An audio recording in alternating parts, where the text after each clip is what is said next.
Your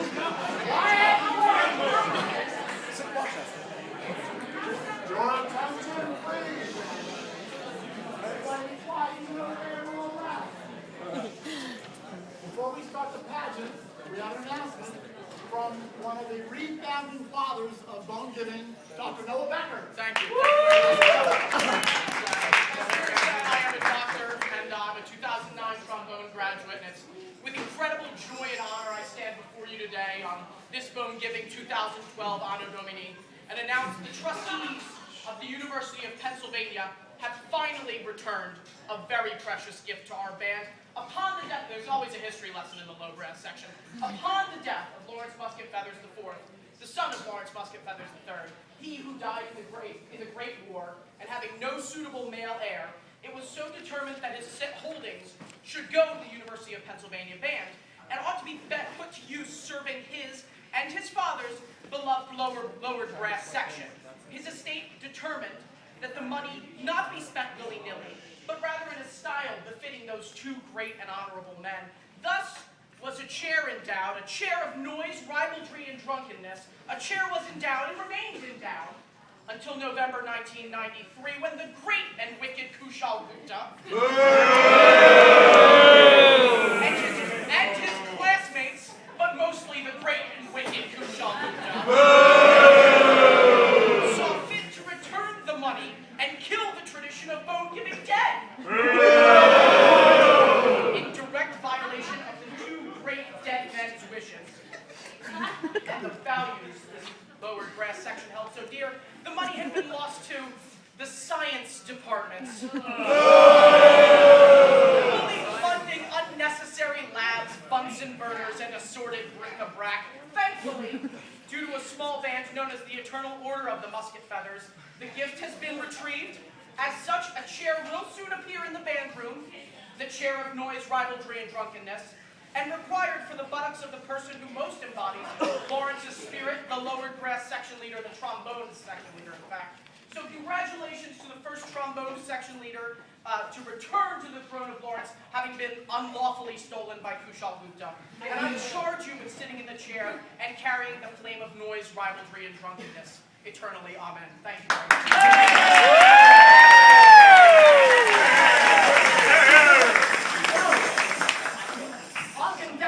For you.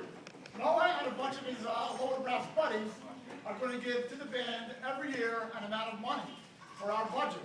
In turn, we're going to get a physical chair with a plaque on it. It's an endowed chair with lower brass. So.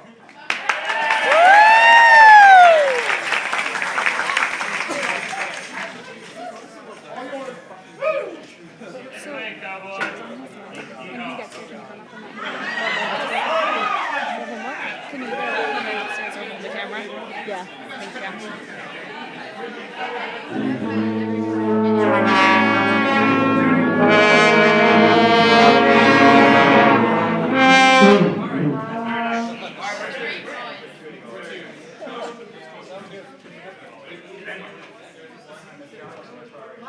Joshua.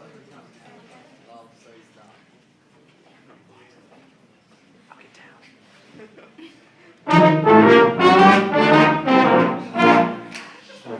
It is I, Lawrence Musket Feathers III, and I could hardly fathom it to be true, but this is the year 1899, and I am already in my fourth year at this fine University of Pennsylvania.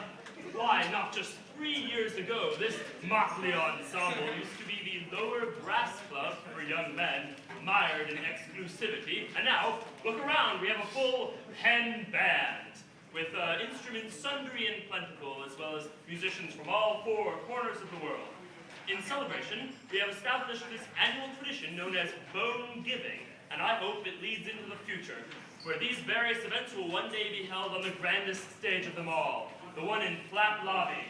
I escaped my native home of Pittsboro to attend this glorious university. I would have never known so many cultures and foods existed. Veal, yams, Sprite Zero, a glorious cornucopia indeed. Such exoticisms could not have made cameos in my most wild fantasies. Of course, we are gathered here today to celebrate our founding. Founding that could not be possible without the spirit of camaraderie, fraternity, brotherhood, and... Wait, what is this?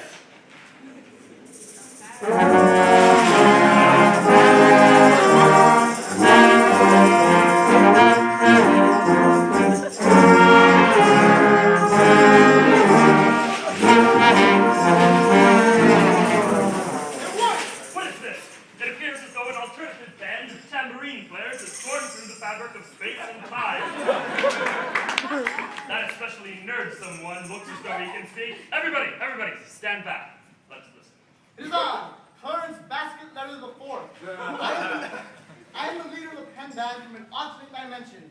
We have traveled to this dimension to disrupt the joyous occasion of this pathetic yet attractive band known as Bonegiving. Everyone across the parallel dimensions know that Bonegiving is the occasion for dissonance and gypsy rhythms. The band will belong to me, and we will seize everything you know and love, especially your love for the bass player. We will never bow down to the likes of you. Bonegiving is a joyous and momentous occasion to be enjoyed by everyone.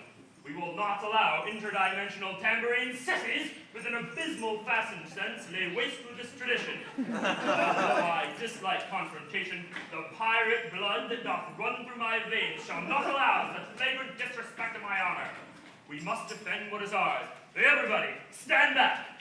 This is a matter for the low brassmen alone. Thaddeus Chesterfingers, Romeus Jacksonshire, Wilton Fingersnaps, my fellow low brassmen, come hither. Rest of the band, stand back, stand back. We can handle this ourselves. We of the lower brass can clearly take out these scum-sucking scoundrels. How dare they come uninterrupted into our dimension? What is this, the plot of a sci-fi original movie? Here, your disregard for the obvious disregard of the laws of reality. I will disregard your vote and destroy you worse than a Tom Hardy backbreaker. No!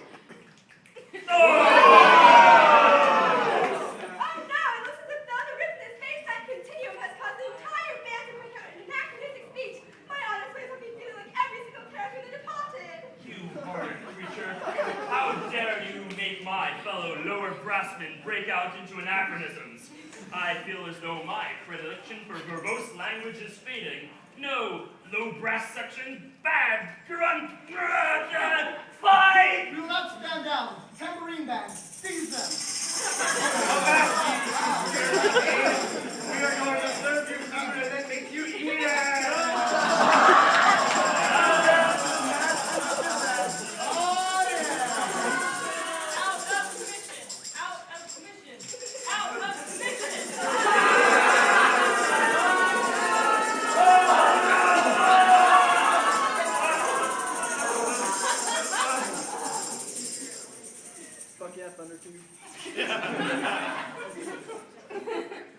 Now that we have captured the famous Lawrence musket feathers, let the games begin.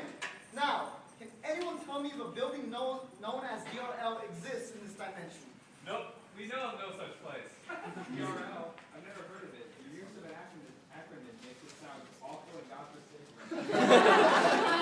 Why are you guys lying? Of course we heard of such a place. It's right down the road.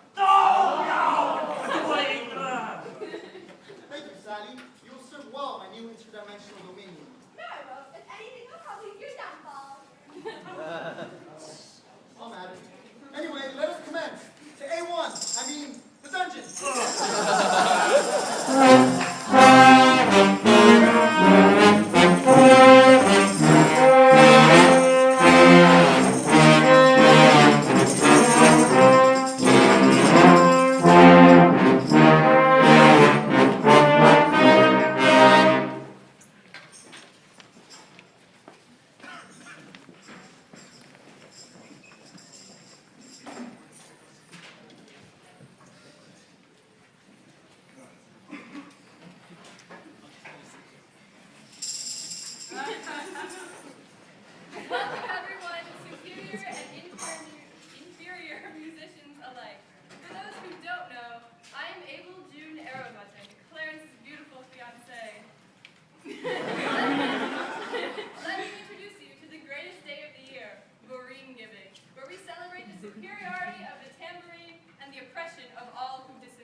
The tambourine is for dirty hippies.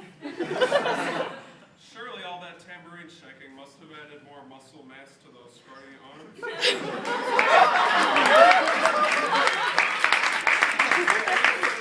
Tambourine given. Do they lift in your dimension?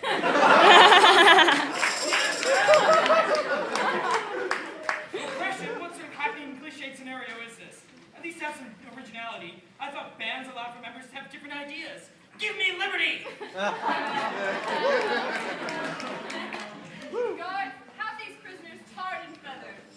And now, ladies and gentlemen, as part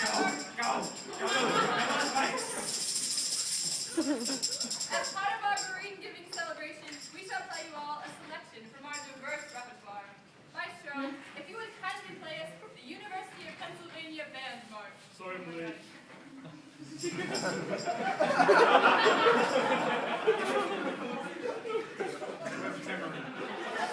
It's right, it's on the table.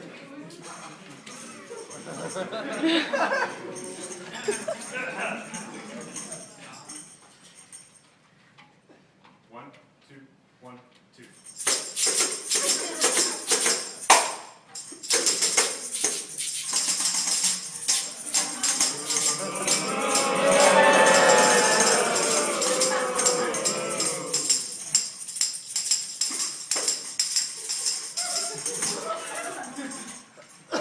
Oh me, oh my. Perhaps I can be of help. Gods, oh gods. Why is this prisoner allowed to talk to us? This is Little Big Uncotton Lawrence's arm candy. Maybe she'll end up saying something stupid if we talk to her. Yeah, I bet. Oh, you young and handsome gods. Would you do a nice lady like myself a grand favor? You two appear like fine, upstanding young gentlemen. You see, I'm frightfully thirsty, as if I had balls of cotton in my mouth. Would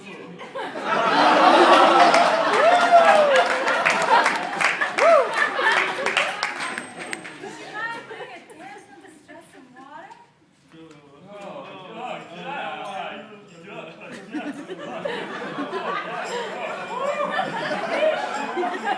What's wrong, boys? You ain't never seen a pretty girl like myself, haven't you? Clarence and Abel must keep you mighty tight under their thumbs. I'll tell you the secret of talking to pretty women if you bring me some of that there water. I don't know if I can trust you, but I find it impossible for any man to resist such charm. Oh, watch her, I'll be back shortly. It seems as though my comrade would fall in love with anyone. Why must he be such a fool? What's wrong, guys? I think a good conversation can turn that bitter heart sweeter than my famous southern iced tea. Well, no, I've been having a few relationship problems myself. I mean, traveling through all these dimensions, meeting other people, it gets kind of tough. I just want to go home. But with Clarence always on the move, it's hard to settle down. When my companion wants to get all lovey-dovey, I get bitter because of that. You know, oh, what's best for him, I guess. I see. Well, even a young woman like myself has certain needs.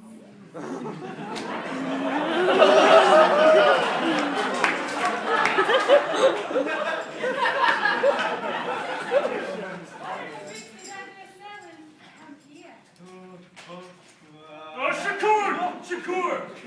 What are you doing? That's not what it looks like.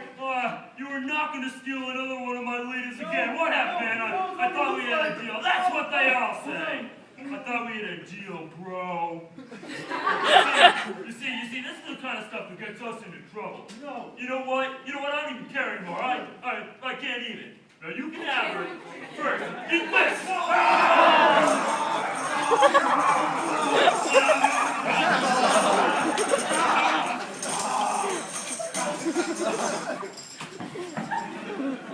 Once again, I have two men fighting over me. This won't lead to my very Here's my chance to escape.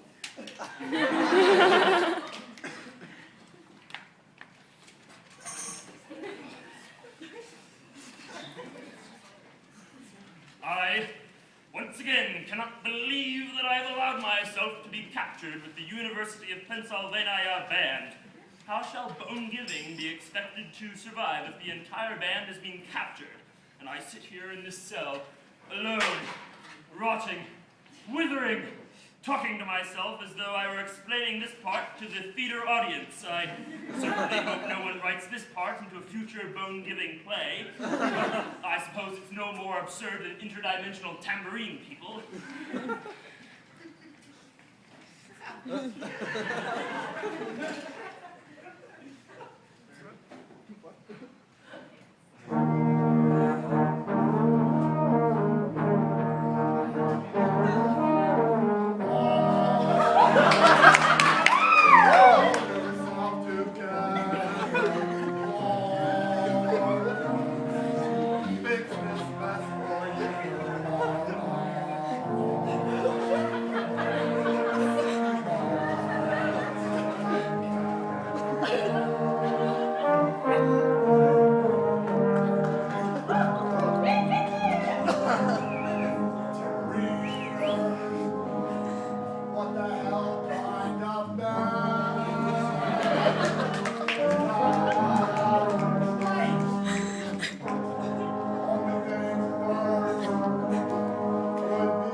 Anyway, I've come to warn you that you're about to make a grave mistake, one that may alter the future as we know it. Lawrence, this is more important than your lower brass club and your ego. But you don't have to take my word for it. Someone very dear to your past and to Bonegiving has traveled a long way to inspire you.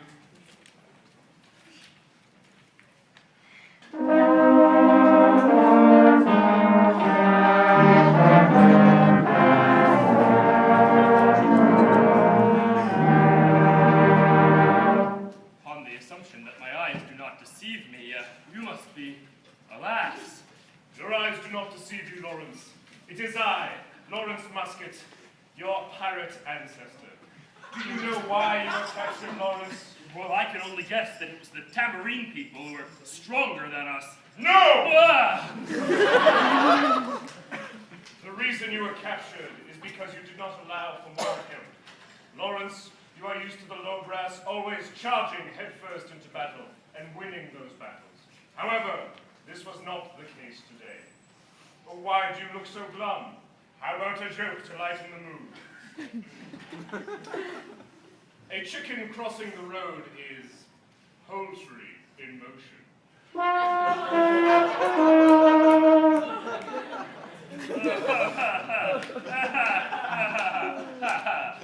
All right.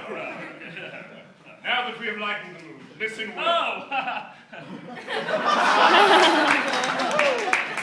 Very good. Indeed. Listen well. I have but a short time, and Lorraine Feathers is making fajitas tonight. The key to your survival and to bone-giving survival lies in the power of the band. The low brass is powerful, but power also lies in numbers. Why, had I not united with the Orca many, many years ago, we would have never defeated the Russians, and we would have drowned in a sea of Smirnoff. This is far worse than Smirnoff, Lawrence. If you don't act, bone-giving will be lost to the history books, replaced by the incessant jangling of tambourines. Ooh, I shudder at the thought. I have seen the error in my ways, Lawrence Musket. I will not let the dastardly tambourine band soil our sacred holiday. I hear some guards coming. Thank you for everything, Lawrence Musket. Don't mention it. Oh, guards. It's so good to see you again. I was starting to think that you had grown tired of my superfluous vocabulary and inconsistently inaccurate anachronisms. I see you brought tambourines. Do you know any good band songs? We know a few. How about this one?